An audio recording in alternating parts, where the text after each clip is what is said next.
ادھر ادھر کی باتیں کرتے ہوئے 10-15 منٹ مزید گزر گئے۔ انہوں نے سیل فون پر نظر ڈالی، انہیں آئے 35-36 منٹ گزر چکے تھے۔ کیسی ہی مصروفیت کیوں نہ ہو، بہرحال یہ کم وقت نہیں ہوتا۔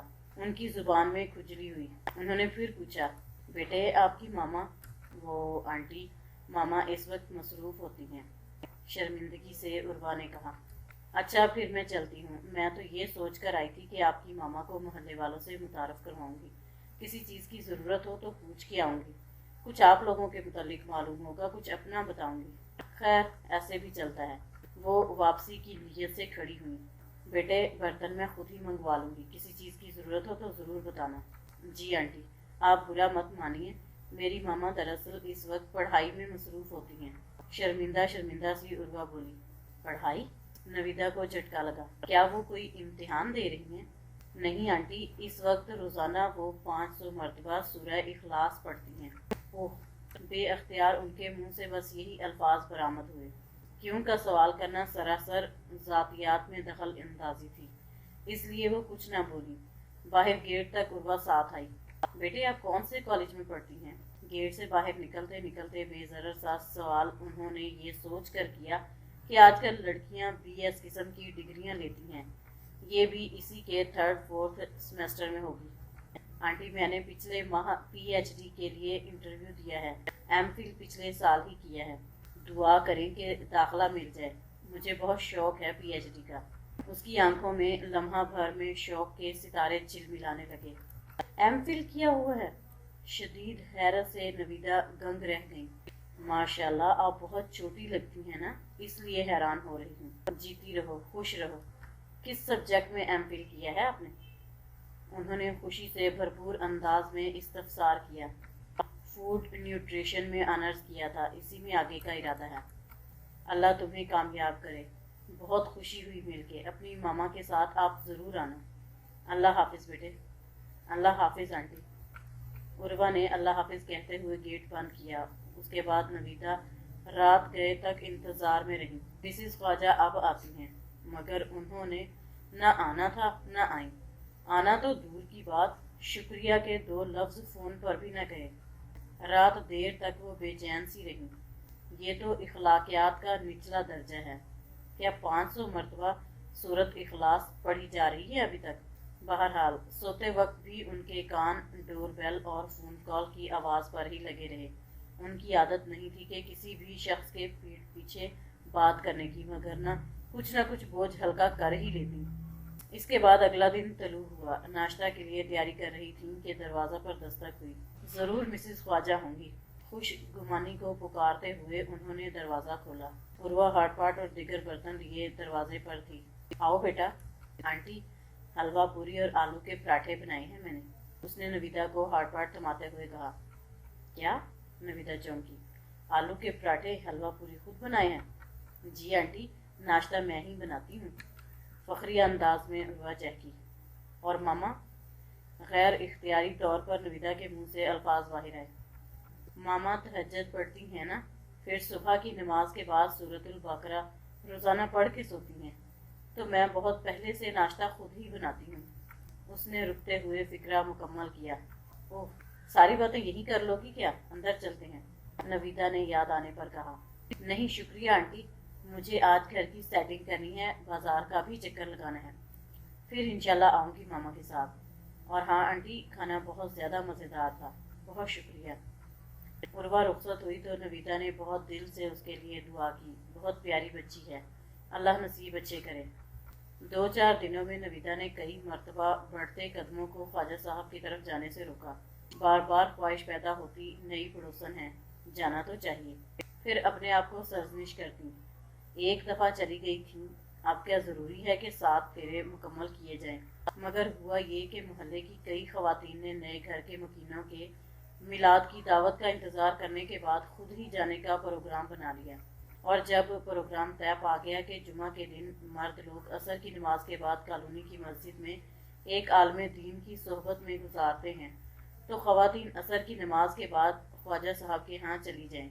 نویدہ نے اپنے آپ کو تسلی دی کہ قرآن اور حدیث میں تو نہیں لکھا کہ بس ایک دفعہ جانا فرض ہے، دوبارہ جانا منع ہے، میں بھی چلی ہی جاتی ہوں۔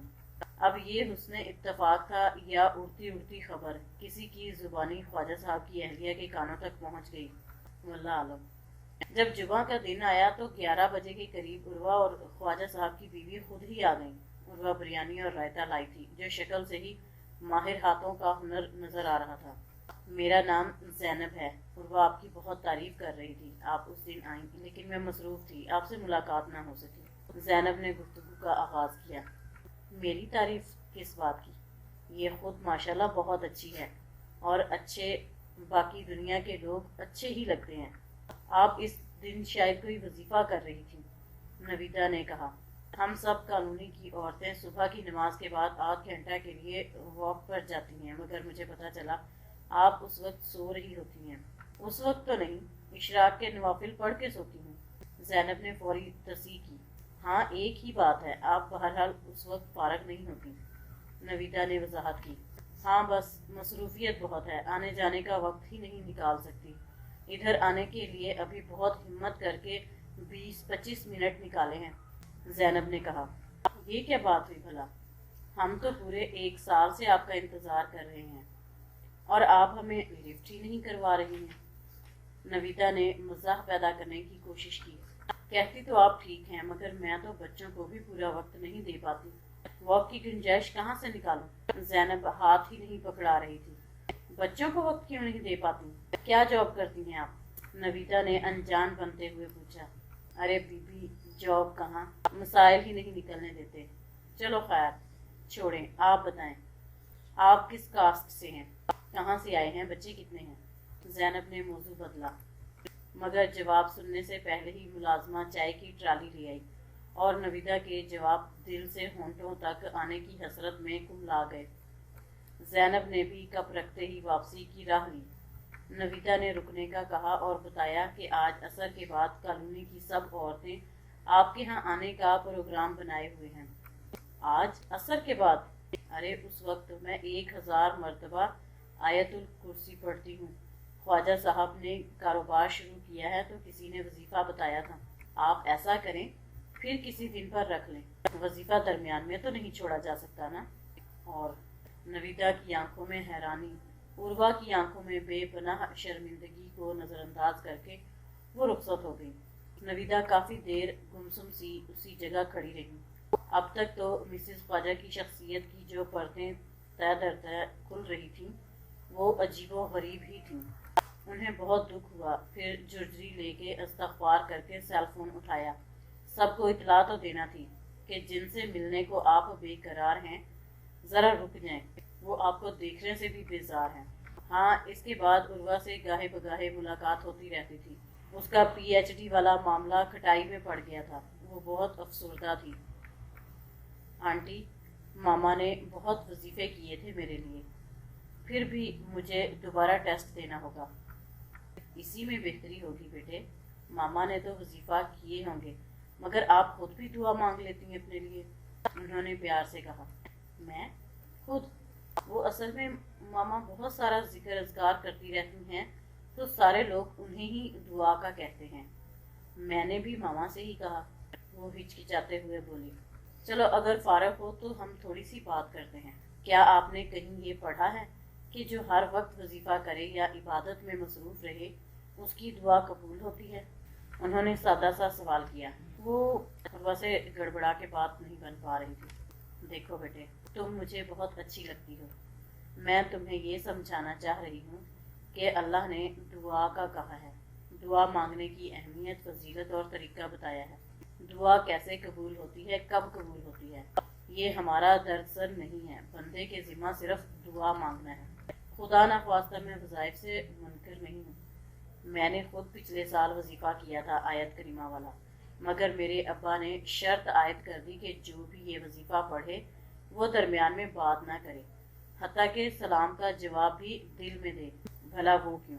اس لیے کہ وظیفہ درخواست کو کہتے ہیں، اور جب تم کہیں انٹرویو دے رہی ہوتی ہو تو تم تصور کر سکتی ہو کہ اس دوران تم کسی کی خواہ وہ سگی ماں ہی کیوں نہ ہو کال اٹینڈ کر سکتی ہو؟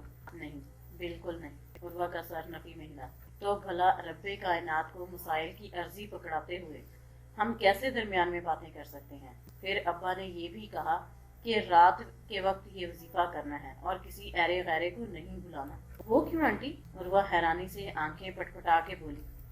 وہ اس لیے بیٹا کہ آیت کریمہ حضرت یونس کی وہ دعا ہے جو سمندر کی تہ میں رات کے اندھیرے میں اور مچھلی کے پیٹ میں مانگی گئی تھی۔ تم تصور کرو 3 اندھیرے، اور اللہ نے تینوں اندھیروں سے اس طرف والی پکار کی وجہ سے باہر نکال دیا۔ تو ہم یہ تصور کریں ہم بھی مسائل، مصائب و مشکلات کے اندھیرے میں ہیں۔ ہماری آزمائشیں مچھلی کا پیٹ ہیں، مگر جب تک کیفیت تڑپ والی نہ ہو، اضطراب نہ ہو، وہ دعا کیسے مؤثر ہوگی؟ عروہ سن ہو گئی۔ واقعی اس کا اقرار میں سر ہلا۔ ایرے غیرے میرے درد کو کیسے محسوس کر سکتے ہیں؟ دعا جو دل سے نہ نکلے وہ دعا ہی نہیں ہوتی، محض الفاظ ہوتے ہیں، بے جان، جیسے کوئی اندھا ایک ہی فکرہ رٹو طوطے کی طرح دہرا رہا ہو۔ دے جا سجنا خدا تیرا اللہ ہی بوٹا لاوے گا۔ نویدہ نے فکرہ دہرا بھی دیا۔ دعا میں سوز ہو، پکار میں تڑپ اور درد ہو، اللہ اس کو نوازتا ہے۔ آنٹی آپ ٹھیک کہتی ہیں۔ ماما جب بھی 1.25 لاکھ مرتبہ آیت کریمہ کا ورد کرواتی ہیں تو بڑی عجیب سی صورتحال ہوتی ہے۔ سلام، دعا، کہکہے، غیبتیں سب کھجور کی گٹھلیوں کے ساتھ ساتھ ہو رہی ہوتی ہیں۔ میرا بھی دل پریشان ہوتا تھا یہ دیکھ کے۔ عروہ شرمندگی سے بولی۔ نویدہ مسکرائیں۔ اور آنے والیوں کو سموسے، بریانی، کولڈ ڈرنک دینے کی ٹینشن بھی ساتھ۔ ہاں ہاں آنٹی، واقعی، عروہ بے ساختہ بولی۔ عروہ آپی، ماما ناراض ہو رہی ہیں، آپ واپس نہیں آئی ابھی تک۔ عروہ کا چھوٹا بھائی بھاگتا ہوا آیا اور پیغام دے کے واپس چلا گیا۔ اللہ حافظ کہہ کر عروہ بھی چلی گئی، لیکن نویدہ کے آئندہ پروگرام میں مسز خواجہ سے تفصیلی ملاقات کا ایجنڈا شامل تھا، جس کا موقع قدرت نے چند گھنٹوں بعد فراہم کر دیا۔ خواجہ صاحب کا بیٹا سیڑھیوں سے گر گیا تھا، اسے قریبی کلینک لے کر گئے تو نویدہ بھی ساتھ ہی روانہ ہو گئی۔ ایکس رے، الٹرا ساؤنڈ جیسے مراحل سے گزر کے رپورٹ تو ٹھیک ہی آئی تھی، مگر ڈاکٹر چند گھنٹے بچے کو ہاسپٹل میں رکھنا چاہتے تھے۔ بچے کے سر پر چوٹ لگی تھی، اب وہ ہوش میں آ چکا تھا، مگر ڈاکٹر نے 2-3 گھنٹے کے لیے اسے ICU میں رکھا۔ مسز خواجہ چپ تھی، مگر نویدہ دیکھ رہی تھی کہ زیر لب کچھ ورد ہو رہا ہے۔ چند سیکنڈ کے بعد نویدہ نے ہی گفتگو کا آغاز کیا۔ بھابھی، اللہ نے آپ پر بڑا کرم کیا، بچہ 15 سیڑھیوں سے لڑکتا آیا، مگر سچی بات ہے آپ کا ہر وقت کا پڑھنا پڑھانا کام آیا، ورنہ تو کچھ بھی ہو سکتا تھا۔ مسز خواجہ کی آنکھوں میں چمک اور چہرے پر نرم سا تاثر آیا۔ نویدہ نے بات بڑھائی۔ آپ بہت اللہ والی ہیں، اللہ آپ پر مہربان نہ ہو تو کس پر ہو؟ کبھی کبھی تو میں سوچتی ہوں آپ اللہ کے کتنا قریب ہیں، آپ کو اللہ نے کتنا رتبہ دیا ہوا ہے۔ آپ کا تو پریشانی، دکھ یا ٹینشن سے دور دور تک کوئی واسطہ نہیں ہوگا۔ نویدہ کی نظروں نے مسز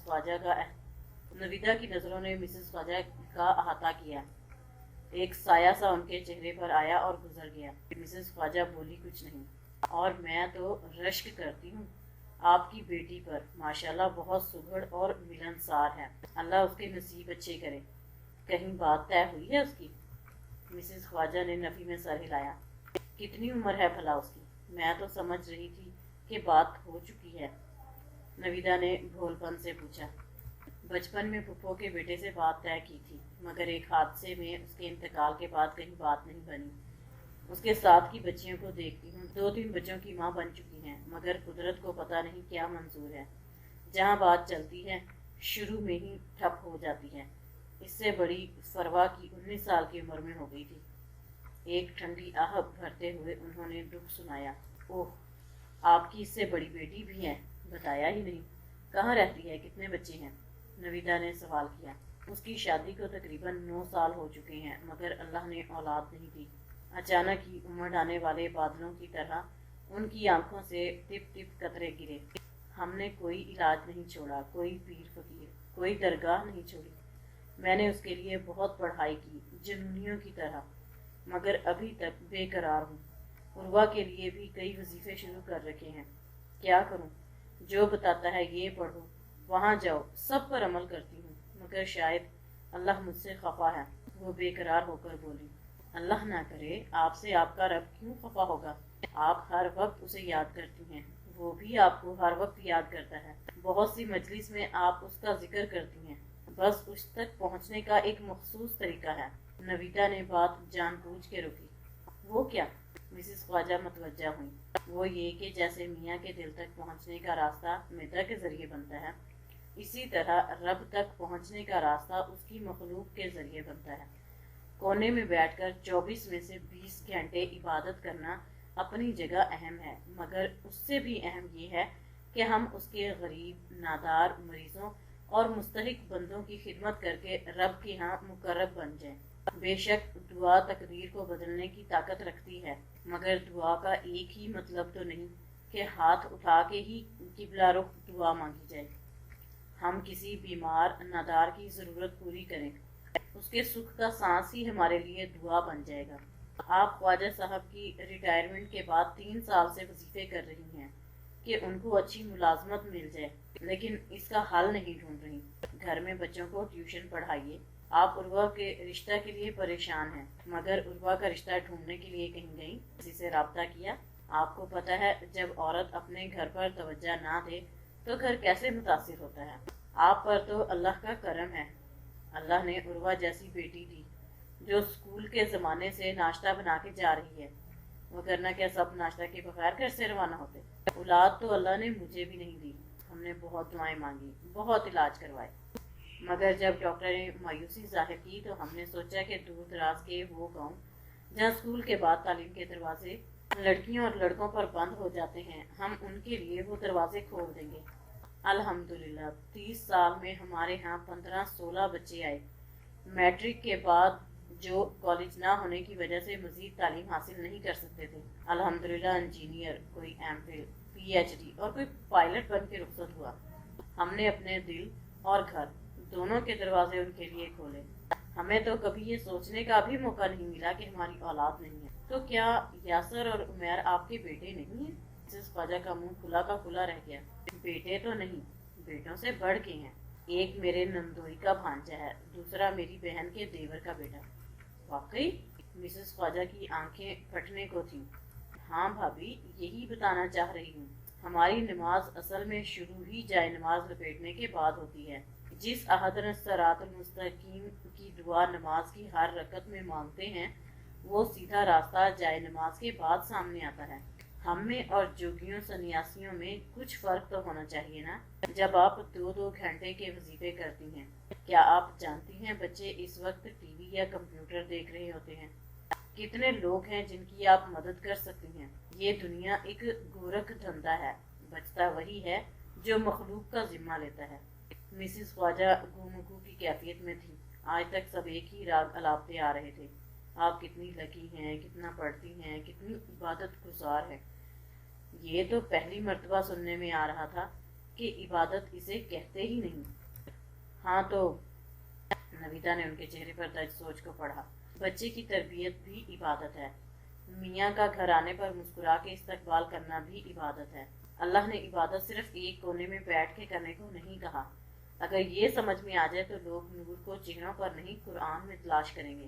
میں آپ کو پڑھنے سے خدا نخواستہ ہرگز منع نہیں کر رہی۔ ہاں پڑھیے، ضرور پڑھیے، مگر سب کے حقوق ادا کرنے کے بعد۔ آپ کو شاید علم نہیں، ہم سب کالونی کی خواتین جب اپنی اپنی چائے کی پیالی کے ساتھ مل کے بیٹھتے ہیں تو ہم نہ غیبت کرتے ہیں نہ چغلی، بلکہ ایک آیت اور حدیث کا مطالعہ کر کے عمل کی راہ نکالتے ہیں۔ ہم ہر ماہ اسپتالوں میں بھی جاتے ہیں، یتیم خانے کا بھی ہر 15 دن کے بعد چکر لگتا ہے، اس لیے کہ تسبیح اور سجدے سے جو تعلق پیدا ہوا تھا اب اس کو مضبوط کرنا ہے۔ ہماری پہلی اور بنیادی غلطی یہ ہے کہ ہم بچپن سے ہی اللہ کا تعارف کرا دیتے ہیں، مگر ڈراوے والا، اس سے رشتہ نہیں بناتے۔ جب تک بچپن سے اللہ کا رشتہ بچے کو نہیں بتایا جائے گا، بندہ اسے ہر سانس ہر قدم پر ساتھ لے کے کیسے چل سکتا ہے؟ نویدا نے کہا۔ میں سمجھ نہیں پائی بھابھی۔ مسز خواجہ نے سوالیہ نظروں سے دیکھا۔ اللہ کون ہے، اس کی کیا صفات ہیں، بندے سے اس کا رشتہ کتنا نازک ہے مگر سب سے مضبوط بھی ہے، یہ ہمارے ابا نے ہمیں بچپن میں بہت اچھی طرح ذہن نشین کروا دیا تھا۔ جیسے عام طور پر لوگ بچوں کو کسی بات سے روکتے ہیں، دادا ابو ناراض ہوں گے، نانی اماں ماریں گی، اس طرح ہمارے ابا کا تکیہ کلام تھا، اللہ نے روکا ہے بھائی، کیا ڈر نہیں لگتا تمہیں؟ یہ سن کے ہمیں جھوٹ چغلی چوری جیسی عادت بد سے نفرت ہو گئی۔ پھر ہمارے ابا جب بھی گھر میں کوئی مزے کی چیز پکتی یا خوشی کا موقع آتا فوراً بولتے، بھئی یہ تو میرے اللہ کو بھی بہت پسند ہے، اور چھوٹا ہونے کے باوجود ہم سمجھ جاتے کہ اللہ کا حصہ نکالنا ہے۔ پھر امی کے ذمہ ہوتا کہ یہ حصہ کس کو پہنچانا ہے۔ اس طرح بڑے ہونے تک اللہ ہمارے گھر کے ہر کام میں، دسترخوان میں، ہر جگہ پر ایک مستقل حیثیت رکھتا تھا۔ اللہ سے رشتہ مضبوط کرنے میں قرآن کھول کر ہماری مدد کی۔ ہماری آپس میں لڑائی ہوتی تو ابا ہمارے ذمہ لگاتے کہ کون قرآن سے پڑھ کر بتائے گا کہ اللہ کو کون سے لوگ پسند نہیں۔ جان بوجھ کے وہی آیات نکالتے جس میں اللہ فساد کرنے والوں کو پسند نہیں کرتا، یا اللہ سراسر سلامتی ہے، جنتی جب جنت میں پہلا قدم رکھیں گے تو ان کا استقبال رب رحیم کے سلام سے ہوگا وغیرہ۔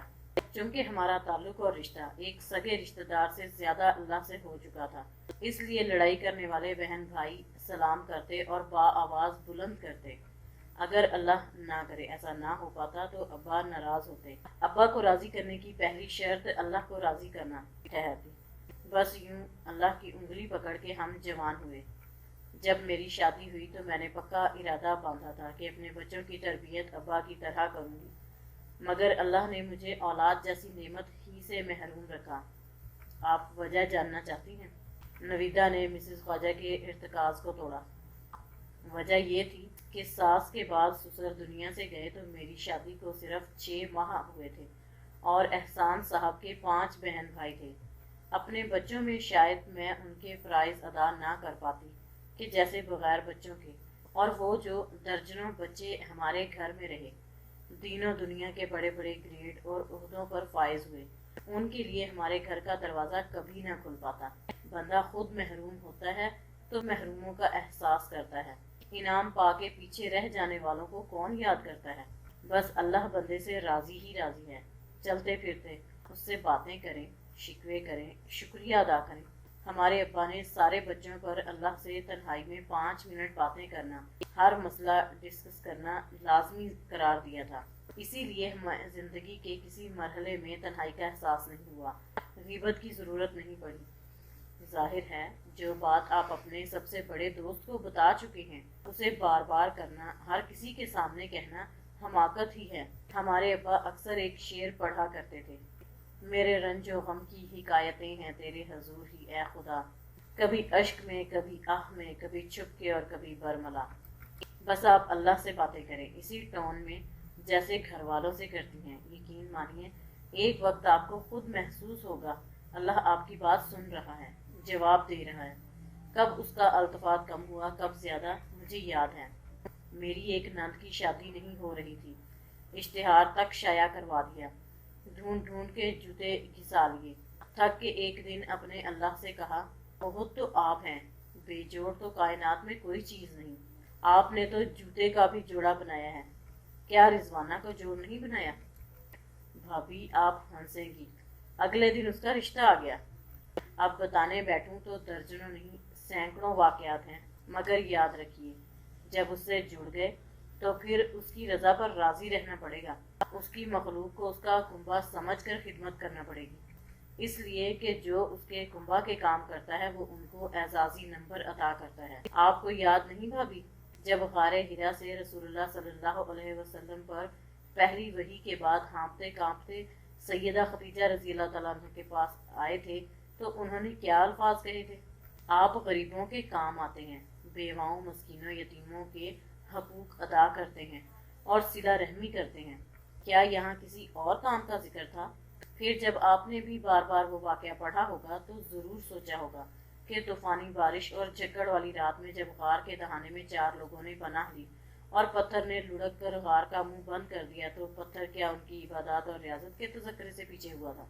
مسز خواجہ کا سر بے اختیار نفی میں ہلا۔ نویدہ نے بات جاری رکھی اور بولی، اس وقت صرف اور صرف خدا کی مخلوق کے کام تھے جن کو انہوں نے نیکی سمجھ کے دہرایا اور پتھر نے لڑک کر راستہ دے دیا۔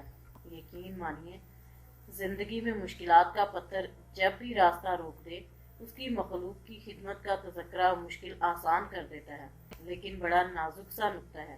مقصد مخلوق کو راضی کرنا نہیں، اس کے خالق کو راضی کرنا ہے۔ آپ نے دیکھا وہ 3 سٹاف ممبر نے میرے سلام کا جواب دے کے میرا حال پوچھا کہ میں کسی نہ کسی محلے والی کو لے کے جب بھی آتی ہوں ان نرسوں سے سلام دعا کرتی ہوں۔ یہ ایک گواہی ہے جو زندگی میں بھی کام آتی ہے اور زندگی کے بعد، حتیٰ کہ مرتے ہی فرشتے میت کے پاس گواہیاں لے جانے کو موجود ہوتے ہیں۔ اسکول کے نادار بچوں کے لیے بھی خدا کچھ نہ کچھ توفیق دے ہی دیتا ہے، اس کے بدلے میں ہمیں دعائیں ملتی ہیں، دل سے نکلی دعائیں۔ سکون، اطمینان، سب کی آج ہر ایک کو ضرورت ہے۔ مسز خواجہ سر جھکائے بیٹھی رہی، نویدہ دیکھ رہی تھی، ان کی آنکھوں سے گرتے آنسو بھی نظر آ رہے تھے، مگر وہ اب چپ تھی۔ میں بھی آپ کے ساتھ اس مرتبہ یتیم خانے جاؤں گی، کیا پتا کسی یتیم بچے کے سر پر رکھا میرا ہاتھ میری بخشش کا باعث بن جائے۔ وہ ہاتھوں کے پیالے میں منہ دیے رو رہی تھی۔ ICU سے خواجہ صاحب بیٹے کے ساتھ آ چکے تھے۔ نویدہ نے کمرے سے باہر قدم نکالا تو عروہ دروازے سے پیچھے ہٹی۔ نویدہ کھٹکی۔ آپ کب سے کھڑی ہیں یہاں؟ آنٹی، میں پچھلے 40 منٹ سے یہاں کھڑی آپ کی باتیں سن رہی ہوں۔ Aunty thank you. اس نے نویدہ کے ہاتھ کی پشت پر بوسہ دیا تو منہ منہ آنسو بوسے کا ساتھ دینے اس کی پشت پر گرے۔ Really thank you aunty. وہ کمرے کے اندر چلی گئی۔ نویدہ کے دماغ میں ایک جھماکا سا ہوا۔ ارے، اپنے یاسر کے لیے یہ محنتی سی لڑکی مناسب رہے گی، پہلے کیوں نہ خیال آیا؟ مگر پہلے یاسر اور اس کے والدین سے بھی پوچھ لوں۔ خیال کو عملی جامہ پہنانے کے لیے اہم قدم تو یہی ہے۔ مسکراتے ہوئے وہ کلینک سے باہر نکلی۔ ان کے دل میں آج وہی اطمینان تھا جو کسی بے راہ کو راہ دکھانے پر ملتا ہے۔ دنیا کے گورکھ دھندوں میں پھنسے لوگوں کو دنیا میں رہنے کا ڈھنگ سکھانا بھی عبادت ہی ہے۔ ختم شد۔